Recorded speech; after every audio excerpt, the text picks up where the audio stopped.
কোনো কাৰণত গ্ৰহণযোগ্য নহয়। আৰু এটা কথা আপোনালোকে মন কৰিব, এই স্মাৰ্ট মিটাৰ সংযোজনটো আচলতে গোটেই বিষয়টোৰ ব্যক্তিগতকৰণৰ প্ৰথম পদক্ষেপ নেকি, আমাৰ সেই কথাটোত সন্দেহ আছে।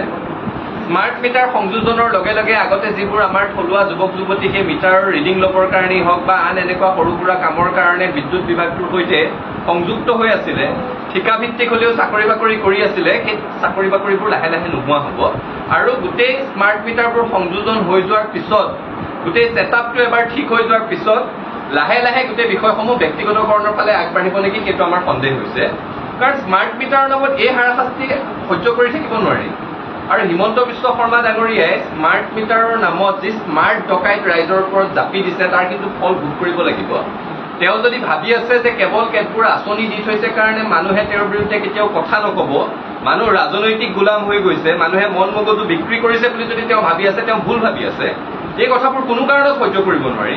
এফালে অত্যাৱশ্যকীয় সামগ্ৰীৰ মূল্য বৃদ্ধি, যোৱা 5 বছৰত বস্তুৰ মূল্য 80%, 100% পৰ্যন্ত বৃদ্ধি পাইছে।